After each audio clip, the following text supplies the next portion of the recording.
Fala, gurizada! Sejam bem-vindos a mais um vídeo aqui no canal Queimando Óleo, Engenharia e outras coisinhas. Eu sou o professor Luiz Roberto. Seguinte, moçada, quadro novo no canal. Sim, vai se chamar Me Dá Uma Mãozinha, em que eu vou tentar resolver um problema de engenharia como se fosse resolvendo no quadro. Então eu vou vir aqui, resolver com a caneta, mostrar assim, mais ou menos os passos e como é que a gente pode proceder para resolver esses tipos de problemas, tá? A ideia desse quadro é tornar os vídeos mais orgânicos, ou seja, mais próximo do que a gente tem numa sala de aula presencial. Então, quando eu mostro o movimento das minhas mãos, quando eu rabisco no papel ou no quadro, o aluno se identifica com mais facilidade, tanto nas dificuldades, quanto nos erros, quanto nos acertos. Aí ele consegue ter uma identidade e uma identificação quando o professor executa o movimento do quadro, o movimento do papel, o movimento da caneta, do giz, enfim. Ele se identifica e fica mais fácil o processo de aprendizagem. Só que assim, pessoal, esse tipo de vídeo dá um certo trabalho. Ele exige toda uma preparação, porque pode ocorrer erros, E estes erros, podem estragar um pouco a qualidade audiovisual.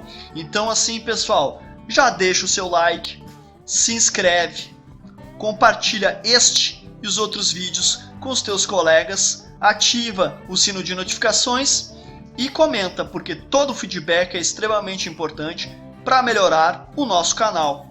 E assim, pessoal, nada melhor do que um problema de viga para a gente começar esse quadro novo. Então assim, pessoal, solta a vinheta e bora pro vídeo!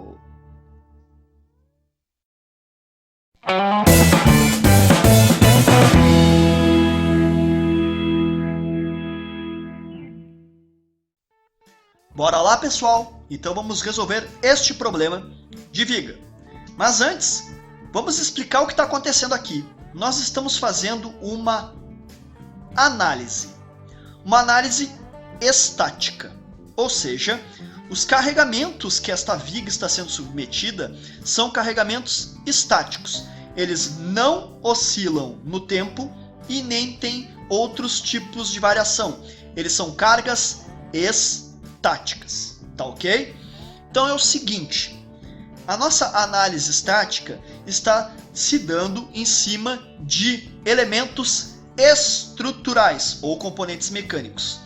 Os elementos estruturais mais tradicionais são a barra, que pode ser representada, por exemplo, por essa lapiseira aqui, por essa caneta, que é submetida a tração e compressão. A viga, que é submetida à flexão. E o eixo, que também pode ser representado por essa canetinha, submetido à torção. Mas isso não significa que uma viga não esteja submetida à torção ou que uma barra também não tenha flexão. Claro que pode ter, só que é o seguinte, a barra é melhor projetada para tração e compressão e a viga é melhor projetada para flexão e o eixo é melhor projetado para torção, ok? Então, tendo em vista desses tipos básicos de elementos estruturais, nós podemos usar uma série de metodologias para resolver o nosso problema. Qual o problema? Nós vamos ter um material, nós vamos ter uma geometria e um carregamento. E lembrando de aulas anteriores, resistência é o conjugado de carregamento, geometria e material. Então nós vamos fazer o quê? Um estudo da resistência dos materiais, melhor dizendo, um estudo da mecânica dos sólidos. E nada melhor do que isso, do que começar com a nossa viguinha.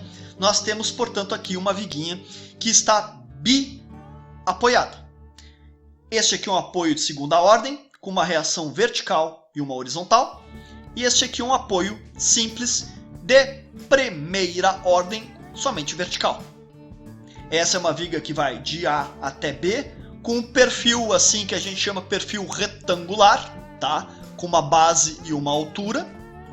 E esta viga, ao longo dela, nós temos um carregamento distribuído uniforme, um carregamento pontual e também um momento pontual aplicado, ok?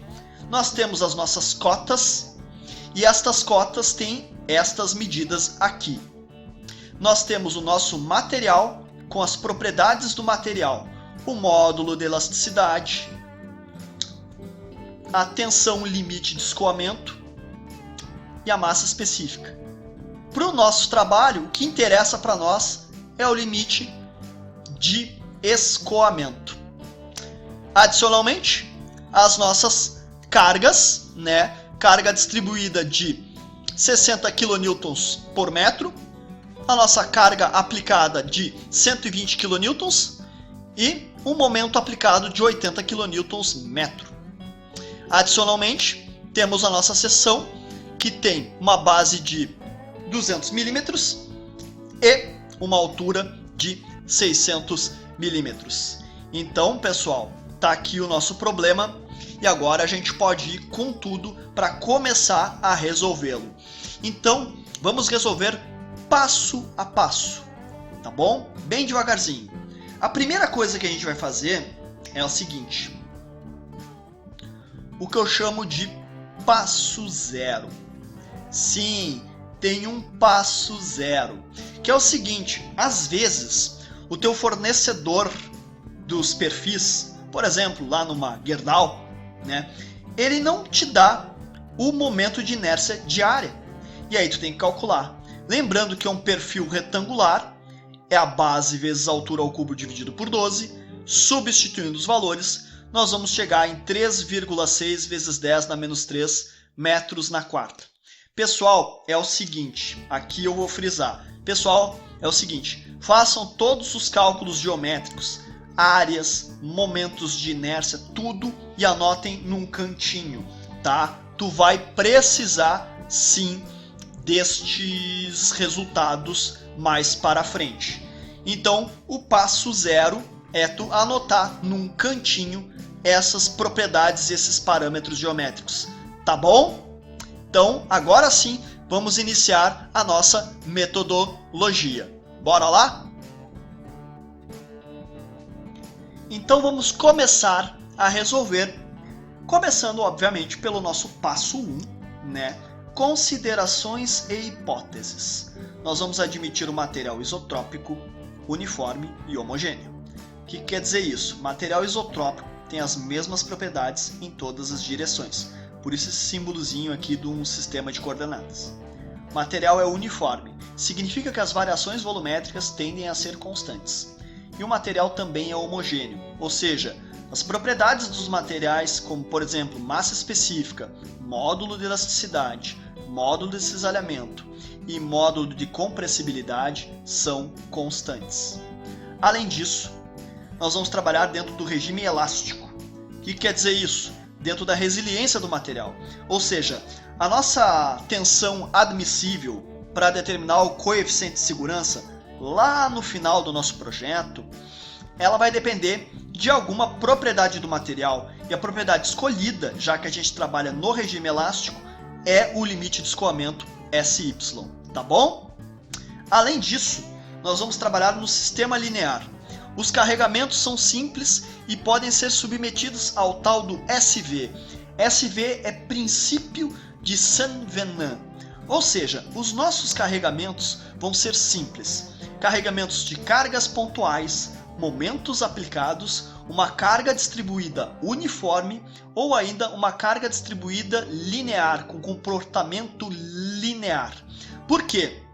Porque dessa forma a gente consegue fazer substituições utilizando o princípio de Saint-Venant, de tal forma a substituir a carga distribuída por uma carga concentrada que passa no centro geométrico da figura, que passa pelo baricentro, tá bom? Então, somente com carregamentos simples que a gente consegue fazer isso. Carregamentos complexos, polinomiais, de alta ordem, ou ainda com descontinuidades, ou ainda com aleatoriedade, não são previstos por este método, tá bom? Então, só carregamentos mais simples. Como é que a gente faz na prática?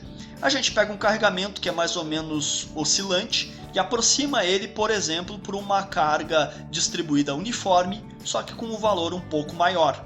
Fica mais conservador, mas tu consegue resolver, tá bom? Além disso, pequenos deslocamentos, deformações e rotações, em que o seno de θ se aproxima por θ, cosseno de θ se aproxima para 1.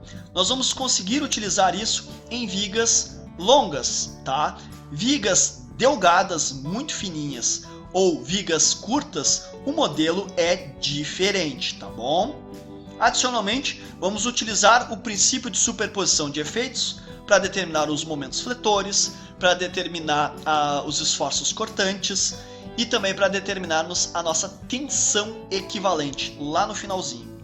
E também tem a premissa cinemática básica de vigas, em que as seções transversais da viga permanecem planas quando submetidas à flexão, dotadas a partir da linha neutra. Basicamente, as seções transversais da nossa viga vão ficar planas, elas não vão se deformar quando estão submetidas à flexão, ok? Então, com estas considerações e hipóteses, os nossos resultados têm que ser coerentes com isso, tá bom? Então, esse é o nosso passo 1. Nós temos que escrever isso. Nós temos que assinar e documentar com essas considerações, hipóteses e delimitações para o nosso trabalho. Então, saindo do passo 1, vamos para o passo 2. O passo 2 é bem bonitinho, tá? O passo 2 é o nosso carregamento. Carregamento precisa de um diagrama de corpo livre, ou DCL. Então a gente tem nossa viguinha, desenha de novo a nossa viguinha, bota as cotas mais importantes, coloca as duas reações, né? Porque aqui era um vínculo de segunda ordem, então uma vertical VA e uma horizontal HA, e ali um de primeira ordem, um VB, tá bom? Colocamos também e utilizamos o princípio de Saint-Venant para substituir a carga distribuída por uma concentrada que passa no centroide aplicada no centro, né? Que vai ser de 60 kN do nosso problema, vezes 3 metros. Também tem a carga pontual e também tem o momento aplicado. Além disso, nós temos as nossas cotas aqui das aplicações destes carregamentos. Perceba que a cota é concentrada aqui no meio, então é 2,5 esta cota, tá bom? Basta olhar ali no slide anterior, tá bom? Pausa o vídeo e retorna para fazer as tuas próprias anotações. Então, desenhado o carregamento, a gente pode dizer que esse carregamento tem uma carga distribuída uniforme, uma carga pontual aplicada e um momento aplicado, ok? Com um apoio de segunda ordem e um apoio de primeira ordem, ou seja, uma viga biapoiada. Tá bom? Feito isso, agora nós vamos para mais um passo, o passo 3. E o passo 3 é sensacional. Eu acho super bacana ele. Eu vou dar uma puxadinha aqui para não dar muito spoiler. Beleza. O passo 3 é fundamental porque se errar uma continha aqui, já era magrão. Então é o seguinte, nós vamos fazer o quê? Utilizar as equações da estática, que é o somatório de forças igual a zero, somatório de momentos igual a zero. Utilizando o somatório de forças em direção a x igual a zero, a gente vai descobrir que o nosso apoio ali de segunda ordem vai ter uma reação HA que vai valer zero. Ok, bem tranquilo. Quando a gente for fazer o somatório de forças na direção y, nós vamos ter o VA, nós vamos ter aquela nossa carguinha que agora está concentrada, valendo 180, a nossa outra carga pontual de 120 e a nossa reação VB. Presta atenção, não entra aqui o momento, porque momento é carregamento, mas não é força. E aqui é somatório de quê? De força, na vertical. Então não é momento, não usa o momento aqui. Só que com esta equação apenas, tu não resolve. Tu tem duas incógnitas, VA e VB, como é que tu vai resolver? Então nós vamos ali no nosso momentinho. Vamos fazer o momento arbitrando como sendo no sentido horário positivo, tá? Então o somatório de momentos em torno do eixo Z positivamente no ponto A, que é o início da nossa viguinha, pausa o vídeo e olha lá atrás como é que está a nossa viguinha, tem que ser igual a 0. Então, olha ali o 2,5, ó. 2,5 vezes 180, basta olhar o nosso diagrama de corpo livre, mais 5 vezes 120, menos o 80, que é o momento aplicado. Não multiplica por cota nenhuma, pelo amor de Deus. Qual é a unidade de momento? Nesse caso é kN vezes metro. Já tem o metro embutido. Aqui é 80 kN metro. Aqui é 120 kN. Tá faltando o quê? Os 5 metros. Aqui tu tem 180 kN. Tá faltando o quê? 2,5 metro. Então te liga nas unidades para não errar. Adicionalmente, menos 8 metros vezes a tua reação VB. Fazendo as contas, tu vai chegar justamente em VB igual a 121,25 kN e VA 178,75 kN. Sensacional isso, né? Muito legal. Cara, não erra. Se tu errar as contas aqui, infelizmente vai dar propagação de erros e provavelmente tu vai chegar num resultado catastrófico. Então, refaça as tuas contas para não errar aqui. Olha só que legal, eu vou dar uma puxadinha aqui só para mostrar para vocês que é super importante fazer isso. Eu redesenhei a minha viga, eu coloquei aqui as reações, olha aqui o meu VA, olha ali o meu HA, olha o meu VB, botei aqui o meu momentinho, botei aqui o 120, botei a distribuída meio que em linha não cheia e o meu 180 aqui aplicado. Veja bem que eu puxei umas linhas azuis. Por quê? Este é um momento muito importante. Até vou usar outra caneta. É muito importante esse momento. Cara, a partir de agora nós vamos para o passo 4, que é escrever o diagrama de força cortante. Só que para isso nós temos que se ligar nas descontinuidades da função de carregamento. E as descontinuidades são as nossas forças, o início e fim da nossa carga distribuída, a nossa força aplicada, o momento e também a nossa reação. São os pontos que tu tem que ligar, que tu tem que dar uma puxadinha assim, porque tu vai esboçar um diagrama. Então tu tem que estar ligado nesses pontos. Detalhe muito importante: momento só vai aparecer quando tiver momento, tá ok? Momento só vai aparecer quando tiver momento. Então o momento não vai entrar no nosso diagrama de esforço cortante, mas o resto vai. Então vem comigo, nós vamos para o passo 4. Para a gente ir para o passo 4, vou até dar mais uma ajeitadinha aqui, ó, bem na manha. É o seguinte, cara, nós temos que se lembrar das funções de carregamento. Muito simples. Se eu pegar a minha força cortante e derivar ela, eu vou ter o carregamento que originou essa força cortante. Então, se eu tenho uma força cortante que é uma reta inclinada, quando eu derivar a minha reta inclinada, ela vai dar uma constante. Ou seja, a minha função cortante, a minha força cortante, que é escrita, por exemplo, como uma função de uma reta y igual a x mais b, quando eu derivar em relação a x, eu vou ter a, que é o meu valor do meu carregamento. O que eu estou querendo dizer com isso? O que é isso, professor? Está fumando? Não, não estou fumando. Tá, até pode ser, mas vamos lá. Bom, é o seguinte, magrão, é o seguinte. Isto aqui, quando eu derivar, vai dar um valor constante. Então, o que eu estou querendo dizer é que um carregamento uniforme, distribuído, ou seja, constante ao longo de toda uma seçãozinha, ou seja, uma reta, quando eu for determinar o diagrama do esforço cortante, ele vai ser uma reta inclinada. Por que é uma reta inclinada para baixo? Porque o carregamento está aplicado sobre a viga, está empurrando para baixo.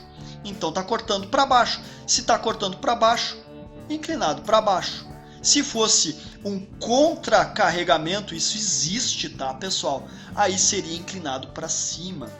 Pessoal, na engenharia civil é muito comum, né? Tu vai lá e projeta tua viga, tem um monte de carga em cima, por exemplo, cargas de equipamentos que vão operar durante um longo período, Mas o projeto dessa viga não é necessariamente para suportar tantas cargas. Então, durante a obra, se coloca atuadores de força na parte de baixo para compensar o efeito da carga distribuída, que é temporária, bota aspas nisso, até terminar a obra. Terminada a obra, se retira essas cargas distribuídas que teriam, e aí tu não tem mais a contracarga. Então, contracarga é algo que existe sim, e se existisse, a nossa cortante seria assim, para cima, tá? Mas, na maioria dos projetos, tu projeta a viga para resistir cargas em cima dela. Se é uma carga distribuída em cima dela, então ela vai ser uma cortante para baixo. Entendido? Tá bom? Então, acompanhe bem essas linhas azuis aqui, ó. Prestem muita atenção. Eu vou bem devagarzinho puxando a folha. Vem comigo. Vem comigo. Olha ali. Olha só. Olha só. Olha ali. Tô puxando. Olha. Olha. Olha. Subindo. E vamos chegar no nosso diagrama de força cortante. Como é que se faz isso? Então vamos lá, bem devagarzinho. A gente vem com uma força baseada na nossa reação. Primeira pergunta, nossa reação, ela é positiva ou negativa? Qual é o valor da nossa reação? Se eu descer só um pouquinho, tu vai ver que a nossa reação em A é positiva para cima e a em B também é positiva para cima. Então, vamos subir aqui de novo, bem bonitinho. Então, ela sobe bem feliz, positivamente, até o valor da reação, que é 178,75. E ela vem reta, bem feliz. E ela viria reta, bem feliz até o fim da viga. Só que não acontece isso, por quê? Porque ela vem bem feliz, quando ela chega nesse momento, pá, ela se encontra lá, ó, com a tinhosa distribuída. E a tinhosa distribuída vai lá e dá uma paulada na pobre coitada para baixo. Só que ela não vai dando uma paulada de uma vez só. Ela não é que nem uma força aplicada que dá um cotoco para baixo e já era. Não, ela vai dando aos pouquinhos. Por isso que a reta vai descendo aos pouquinhos. Então por isso que acontece isto daqui. Ela vai descendo aos pouquinhos. Tá, mas como é que tu fez os valores, professor? Ah, então eu vou ter que apelar para um truque matemático fantástico. Esse truque nada mais é do que uma calculadora. Vamos para uma calculadora, bem simples, tá bom? Dá para ver aqui mais ou menos como é que é o esquema, tá? Quanto é que era mesmo a minha carga distribuída? Era 60 kN para 3 metros, ou seja, 180. Para cima ou para baixo? Para baixo. Então troca o sinal. Beleza? Quanto é que eu tinha de reação? Para cima, 178,75. Então mais 178,75. E isso aqui dá menos 1,25. Magrão, o que quer dizer isso? É muito simples, pessoal. Esta carga distribuída, ela foi tão foda que ela deu uma paulada na pobre coitada da reação, que a fez não apenas descer todo o gráfico, como também a cruzar para o lado negativo. E então nós temos aqui um ponto extremamente importante, guarda o olho aqui, que é o ponto em que a cortante vale 0. Se a cortante vale 0, aqui tem coisa. Só que tem outra coisinha, magrão. Sabe que valor é esse aqui? Por enquanto não, mas tu vai descobrir. Mais tarde nós vamos ter que calcular sim, porque a gente vai precisar dessa distância deste pontinho aqui até o ponto da cortante igual a 0. Então ela começa com 178,75, vem a distribuída da paulada e ela desce para menos 1,25, que é quase nada. E aí o que ela segue? Ela seguiria constante a vida toda, se não tivesse outra coisa acontecendo.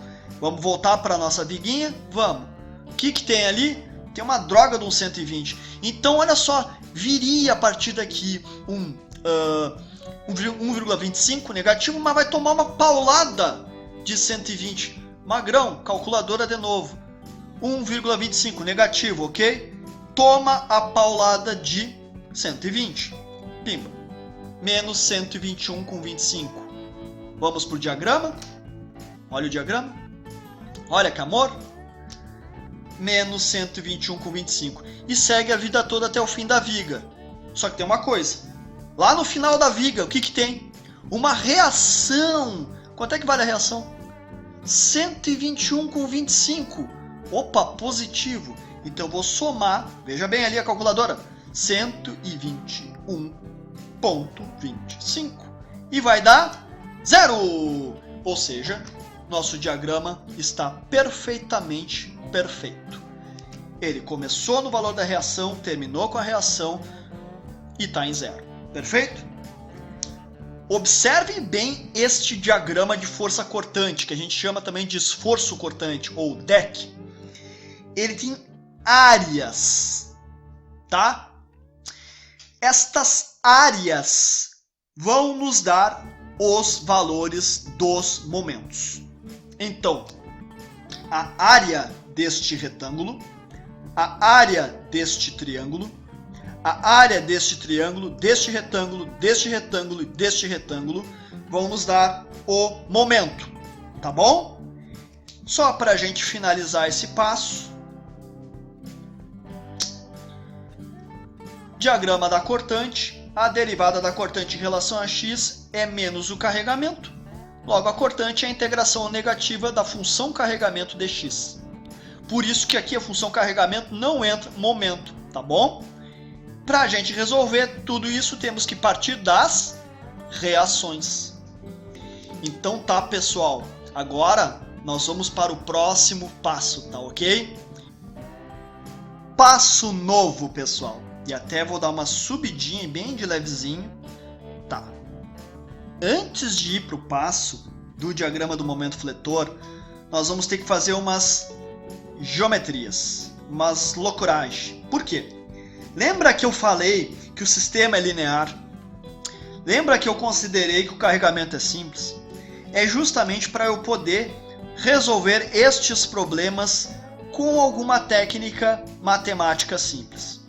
Por quê? Cara, este ponto aqui, ó, que dá 0 na nossa viga, na cortante, ele é muito importante, porque derivando o momento fletor, né, eu vou ter a minha força cortante. Então, a partir da derivada de uma reta inclinada, eu vou ter uma reta constante, que é o que acontece ali em cima. A partir da derivada de uma curva, eu vou ter uma reta tangente. E a partir de uma reta inclinada, positiva ou negativa, eu vou ter uma reta em linha reta, um valor constante. Então eu vou precisar ter essa noção das derivadas. E eu já vou explicar isso para vocês no próximo passo. Então, existe uma máxima que a gente aprende que onde a força cortante é 0, nós temos o momento máximo. Então, onde a força cortante é 0, o momento é máximo. Onde a cortante vale 0, o momento fletor é o máximo, tá? Então ali eu marquei em amarelinho aquele pontinho que é sensacional e é extremamente importante calcular ele, e vocês vão ver como é necessário calcular com todas as casas decimais. Prestem atenção, tá bom? Então como é que eu vou resolver essa mixórdia? Bom, vocês têm que olhar que aqui tem um triângulo grandalhão que começa lá em cima, desce, vai até esse pontinho aqui e segue bem feliz aqui. Essa cota que vai deste ponto até este ponto, a gente sabe, vale 3 metros. Pode olhar no teu desenho que pode confiar que está ali. E esta cota que vai lá de cima até aqui embaixo, a gente também sabe. Te liga que é uma medida, é uma cota, por isso que eu coloquei valor absoluto. Este valor aqui para cima, ele é 178,75 mais o módulo de 1,25. Tá? Esquece aqui, quando for fazer uma semelhança de triângulos, esquece unidades, tá? Isso aqui é só uma relação para tu obter o valor de x. Então, este triângulozão grandão, que é o lá de fora, é semelhante ao triangulãozinho pequenininho aqui no meio, em que eu tenho esta altura aqui, diga-se passagem, é 178,75, porém eu não tenho esse X. E desculpa o foco, né? Mas é isso aqui, ó. Eu não tenho esse cara aqui, mas eu tenho esse maluco aqui, tá bom? Então tá, fazendo a semelhança de triângulos. Não te esquece que aqui tem que ser em valor absoluto, ou seja, aqui vai dar 180, aqui vai dar 3, aqui vai dar 178,75, aqui vai dar X. Então a gente faz a semelhança de triângulos e faz umas continhas rápidas para chegar nisso aqui. Pessoal, aqui vem um nível de preciosismo incrível. Por quê? Neste exemplo em específico, o X deu 2,97, 91, 1, 6666666.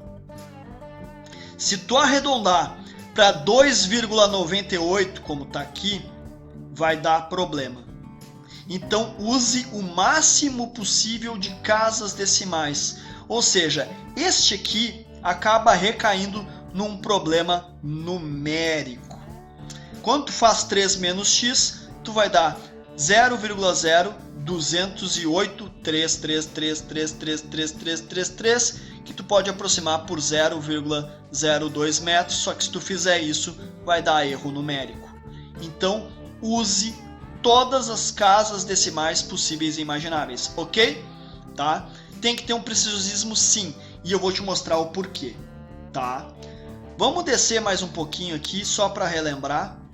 Pessoal, aqui nós temos uma descontinuidade devido às reações, aqui é o início da distribuída, aqui é o fim da distribuída, aqui é uma paulada de uma carga pontual, aqui é um momento e aqui é a reação.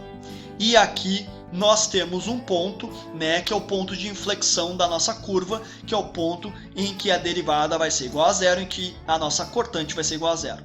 Por que eu estou falando isso? Puxe linhas de todas essas descontinuidades para tu montar o teu diagrama. Então, vem comigo. Diagrama de momento fletor. Aqui cortou um pouquinho, mas não tem problema. Eu quero que vocês venham com muita atenção, tá? Bem devagarzinho. Como é que a gente descobre estes valores, essas formas, enfim? Bom, tu tem que olhar lá a tua cortante. Se a tua cortante é uma reta, né, uma constante, o teu momento vai ser uma reta inclinada. E aí vem uma pergunta. Descendo aqui mais um pouquinho. Cara, isso aqui é positivo? É. Então é uma reta positiva para cima. Tá bom? Subindo. Beleza. Esta área aqui, ó, desse triângulo, é uma área positiva, ela é positiva, mas ela é um triângulo. Se é um triângulo, é uma curva positiva, ok? Que sobe, uma curva que sobe. Esta areazinha aqui, ó, é um triângulozinho bem pequenininho, de bosta, mas ela é negativa. Nós vamos ter uma curvinha aqui, ó, que vai cair negativa. Esquece um pouco a escala, dane-se a escala do nosso gráfico. Vamos olhar aqui. Temos um retângulo aqui, uma área retangular negativa. Vai virar uma reta que desce, negativa. Aqui nós temos também outro retângulo. Então são retas que descem. Este ponto aqui, pessoal, esse esquema aqui, pessoal, é o nosso salto de descontinuidade e tem a ver finalmente com aquele momento aplicado. Toda vez que tu aplica um momento, se ele for neste sentido, tu vai ter um salto negativo. Se for para o outro sentido, tu vai ter um salto positivo. É muito simples de pensar que se o momento está sendo aplicado sobre a nossa viga, deixa eu botar ela aqui, e aí eu faço isso aqui, ou seja, o meu momento aplicado faz isso aqui com ela, então eu vou negativar, vou dar um salto para baixo. Se o meu momento fizer isso aqui com a viga, eu vou positivar, vou colocar o salto para cima. Tá ok? Então, pessoal, tu tem como traçar e esboçar esse momento fletor. Então, tu viu aqui uma retinha constante, positivo, vai virar uma reta para cima. Tu viu uma reta descendo, mas ainda é positiva essa área, tu vai ver uma curva subindo. Tá vendo esse triângulozinho aqui? Beleza.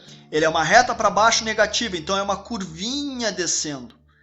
Essa daqui, ó, é uma área de um retângulo, é uma reta descendo. Outra área de retângulo, outra reta descendo. Outra área de retângulo, outra reta descendo. Cuidado com as descontinuidades. Então, vamos para lá. O que eu aconselho agora, pessoal? Seguinte, cara. Pausa o vídeo e respira muito e faz tuas contas. Tu tem que fazer as áreas.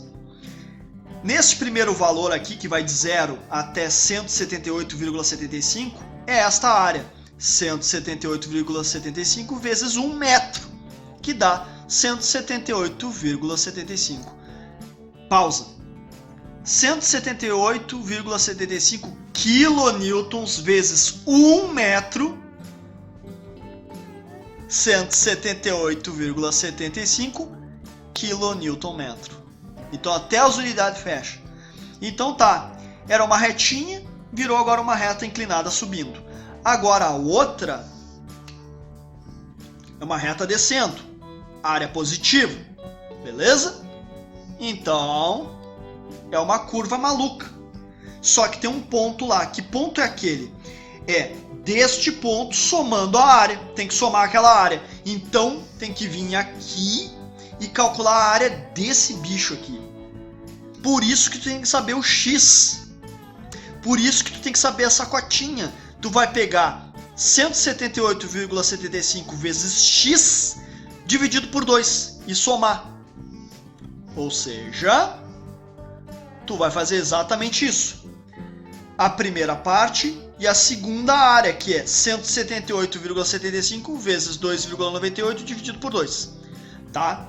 Aqui eu simplifiquei, mas na verdade eu usei todas as casas decimais. Por quê? Porque o meu resultado deu 445,0130,208. Não é 445, é 445,0130,28. Ok? Por quê? Porque tem essa areazinha. Esta areazinha é muito pequitinha, muito pequenininha, e ela desconta, ela diminui, ela vai fazer uma pequena queda em curva no valor de momento.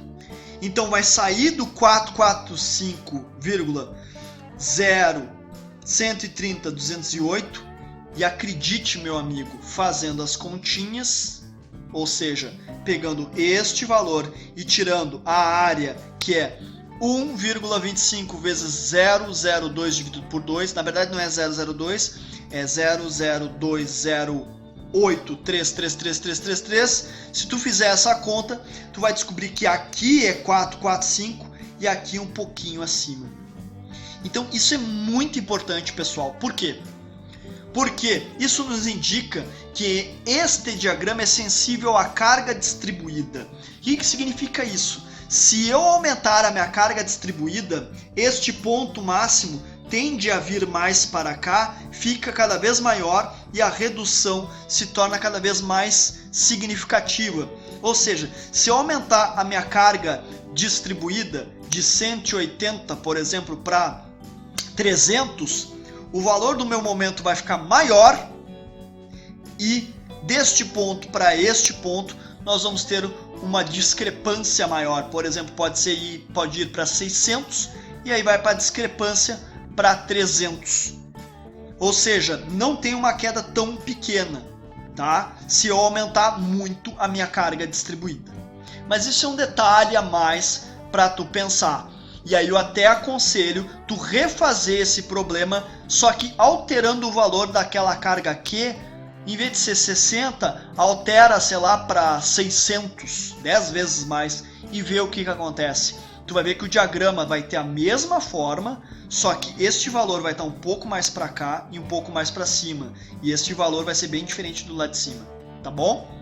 Como aqui as cargas são muito próximas, os valores ficarão próximos. Calculou aqui, agora volta para cá e calcula esta areazinha aqui, que nada mais é que menos 125 vezes 1 metro.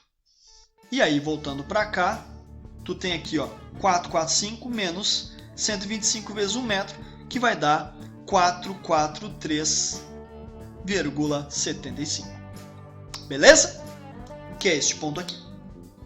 A partir desse ponto fica barbada, porque agora tu tem que calcular essa área. E essa área é menos 121,25 vezes 1 metro. 443, deixa eu só subir aqui, 443,75 menos 121,25 vezes 1 metro, 322,5. Só que neste momento aqui, neste instante aqui nessa cota aqui, que se não me engano é 6 metros, nós temos um momento aplicado. E aí o momento aplicado faz o salto, faz justamente um delta de Dirac, ele dá um salto daqui para cá. Então tu vai pegar o 322,5, que é o 322,5, descontar o 80 e vai dar 242,5. Muito cuidado, tá bom? Muito cuidado nisso. E aí, por fim, tu vai calcular essa última área aqui, ó, que vai ser menos 121,25 vezes 2 metros.